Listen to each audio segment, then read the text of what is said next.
Você já ouviu falar da Síndrome de Irlen?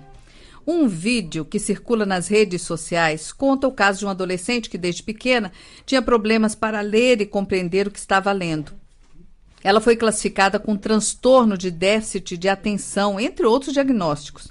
Isso até descobrir que seu problema era a Síndrome de Irlen, que é uma alteração relacionada à luz, que causa irritabilidade, restrição do foco na leitura, entre outras coisas. Mas quem vai explicar direitinho para a gente sobre a Síndrome de Irlen é a doutora Márcia Guimarães, que é médica oftalmologista, especialista em Síndrome de Irlen, que tem treinado, inclusive, outros profissionais no Brasil sobre o assunto. Doutora Márcia, é um prazer tê-la conosco. Obrigada. Boa tarde a todos. Boa tarde. Doutora Márcia, explica pra gente o que é essa Síndrome de Irlen. A Síndrome de Irlen é uma manifestação de desconforto, exatamente como você falou, Luísa, relacionada à tolerância à luminosidade ambiental. E essa intolerância se torna mais crítica no momento de uma leitura, que é uma habilidade onde os nossos olhos têm que varrer rapidamente um texto impresso, prestando atenção de uma maneira coordenada para que eu consiga entender o que está impresso e entender também o sentido daquilo que está expresso. Então, na leitura, esse desconforto com a luminosidade faz com que esse trabalho seja um trabalho de muito desgaste e que leva a pessoa, muitas vezes, a parecer que ela está desatenta, que ela não tem uma dificuldade, às vezes, de inteligência, e não é o caso. É uma sobrecarga do trabalho visual, porque o nosso mundo mudou muito, né? E mudou muito por quê? Porque hoje nós temos um mundo com muita luz fluorescente, a luz de LED, essas telas de LCD, computador, internet, o tablet. Então, a atividade visual hoje é muito maior.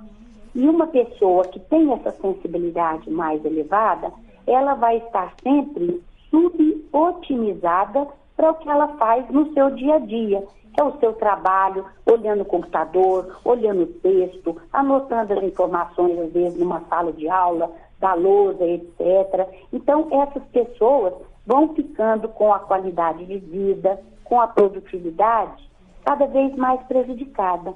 E isso hoje é quase que uma coisa, assim, extremamente frequente, porque todos os nossos ambientes hoje, visualmente, estão muito mais poluídos do que já foi há 20, 30 anos atrás. Agora, ainda tem um detalhe interessante, é que quem tem essa alteração já nasce com ela, né? Então, ela nunca teve uma visão normal, vamos dizer assim, como a nossa, né? Como quem não tem. Então, ela não tem nem como comparar e dizer, não, mas eu tô vendo, sei lá, tremido, fora de foco, né? Ela não tem uma referência, né?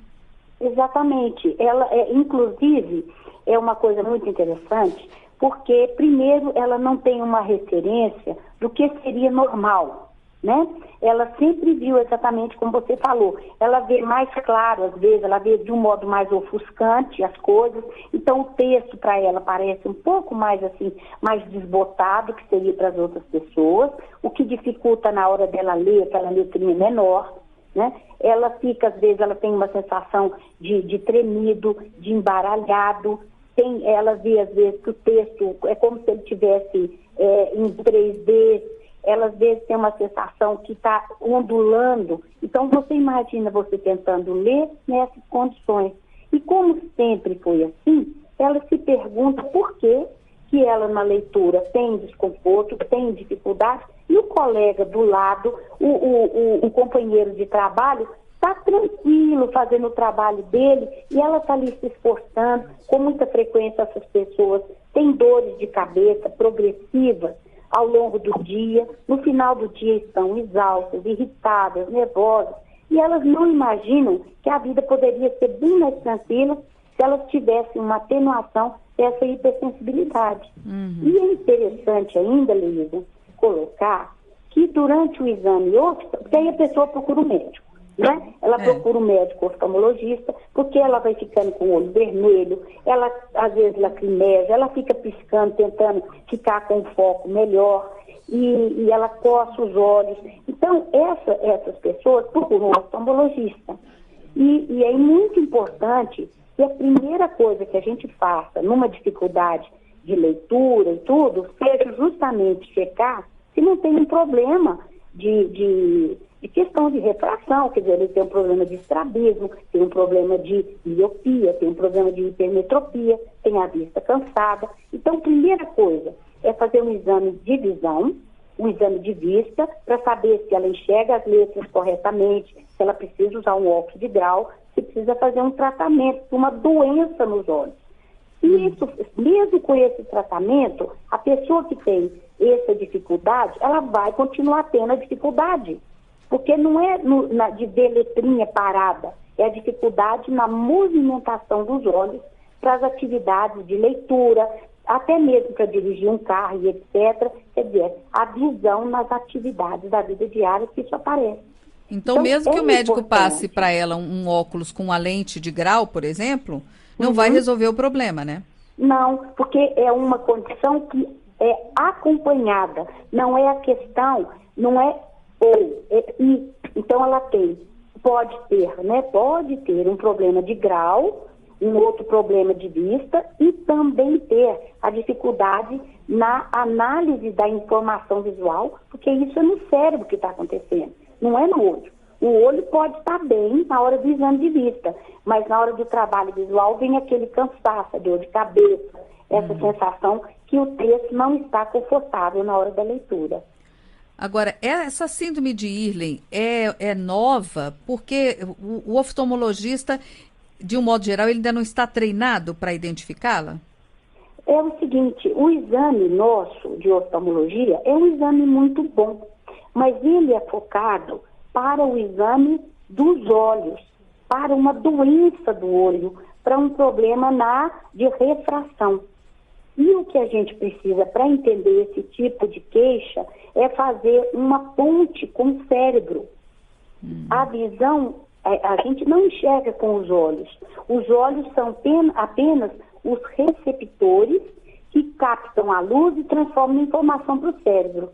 Assim como o nosso ouvido capta o som, mas quem entende que música é essa que eu estou ouvindo, que isso foi uma freada de carro, isso aqui é o passarinho que está cantando ali, quem entende é o cérebro, não é o ouvido. Não é o olho que vê, assim como o ouvido não escuta, quem escuta entende o que a gente está participando como som e tudo, é o cérebro, o olho faz esse trabalho com a visão. Então o olho capta a luz, transforma num estímulo e o cérebro que interpreta. Então quem vê é o cérebro.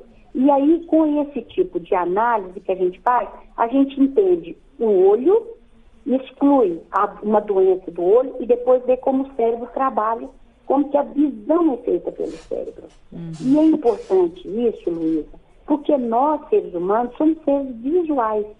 A visão, se tiver alguma dificuldade nessa habilidade, nós estamos numa situação extremamente desvantajosa, porque, pensa bem, quando você, por exemplo, vai beber um vinho, a gente põe o vinho na taça e aí você fecha os olhos para sentir o aroma do vinho, não é? É.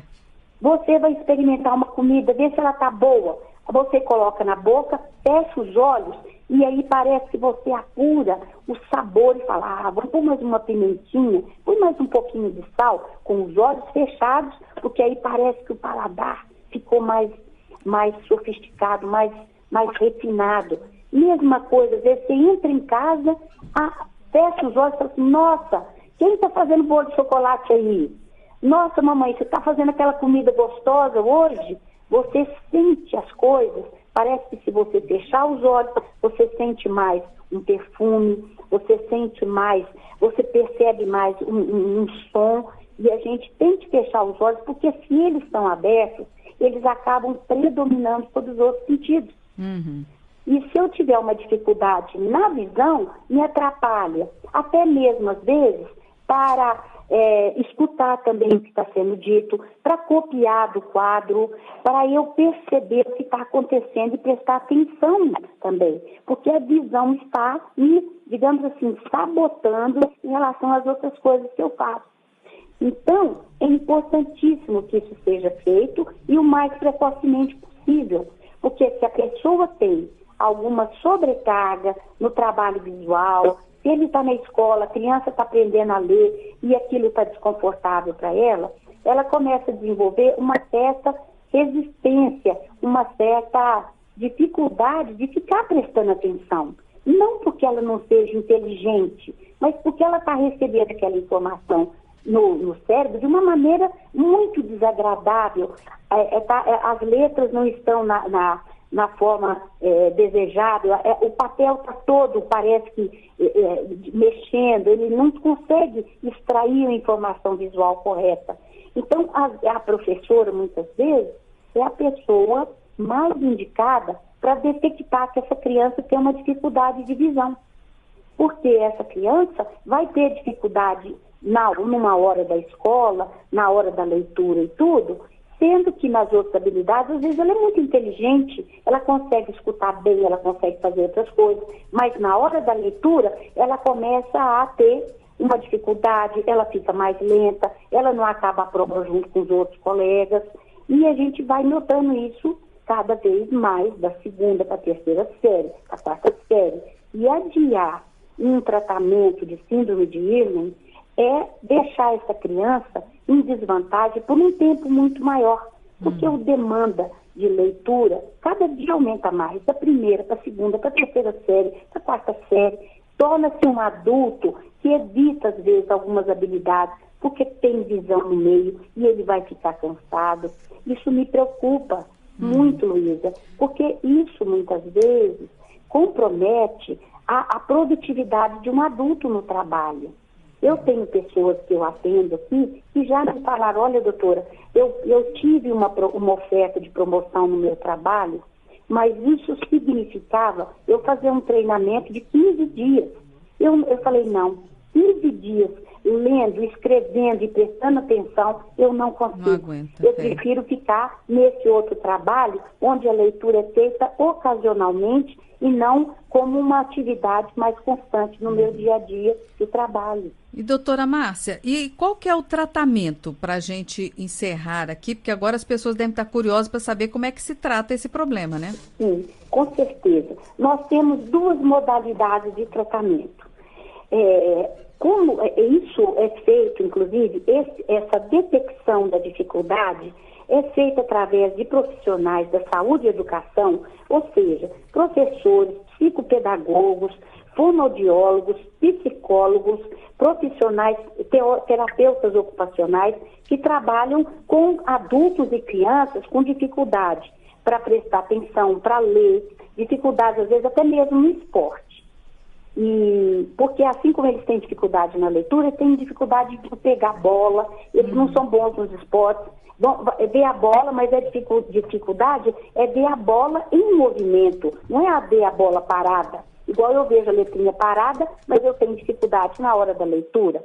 Então, esses profissionais, e nós temos, Luísa, 5.000 profissionais no Brasil habilitados para fazer essa detecção em todos os estados do Brasil. Olha que maravilha! A gente tem isso no Acre, em Tocantins, na Ilha de Marajó, no Pará, no Rio Grande do Sul e, lógico, na região sul e sudeste, que é justamente onde a gente tem o programa da Tarde Nacional.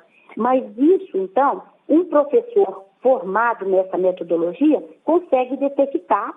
Os pais podem procurar, através do site da Fundação Hospital de Olhos, eles procuram, fazem a detecção e, se for principalmente só na hora de olhar para o texto, a gente oferece uma folha transparente da cor que deixa o texto mais fácil de ser acessado. Essa folha custa o preço de um caderno e, inclusive, por exemplo, aqui em Belo Horizonte, a Prefeitura Municipal de Belo Horizonte oferece isso pela Caixa Escolar. E isso a professora, a criança vai usar isso na hora da aula, na hora de fazer o para casa, na hora que ela vai estudar no livro ou no caderno. Quando ela coloca essa folha em cima do texto, o texto se estabiliza, fica mais visível e para de embolar, de tremer, de ficar muito claro e difícil de ler. E aí, então ela tem uma visão mais próxima do normal, né? Fica normal, a visão fica normal. Doutora Se ela Márcia. não tem grau, é só colocar isso em cima, a visão fica normal. E aí ela consegue ser alfabetizada, ou se ela já é alfabetizada, ela começa a ler muito melhor na mesma hora do que ela leu 1 segundo antes de pôr isso por cima. Essa é a via melhor, de largo alcance, baixo custo, alta eficácia, que a Fundação Hospital de Olhos oferece e treina os profissionais do Brasil todo. Doutora Márcia, o nosso tempo esgotou. Eu vou agradecer aqui as suas orientações. Fica aí, então, a orientação da Fundação Hospital de Olhos, onde se pega todas as informações de onde é possível fazer o tratamento, né? No site tem, inclusive... Não é só na Fundação, viu, Luísa? Se eles acessarem o site da Fundação, eles conseguem saber um profissional da cidade aí, no Rio de Janeiro, em Brasília, aqui em Belo Horizonte, e onde eles quiserem. Tem profissionais em centenas de cidades brasileiras. Eles vão procurar o profissional da própria cidade, ou da região pertinho da casa dele. Beleza. Doutora Márcia Guimarães é médica oftalmologista, especialista em síndrome de Irlen. Obrigada, doutora Márcia. Um grande abraço, até outro dia. Obrigada, boa tarde a todos. Boa tarde.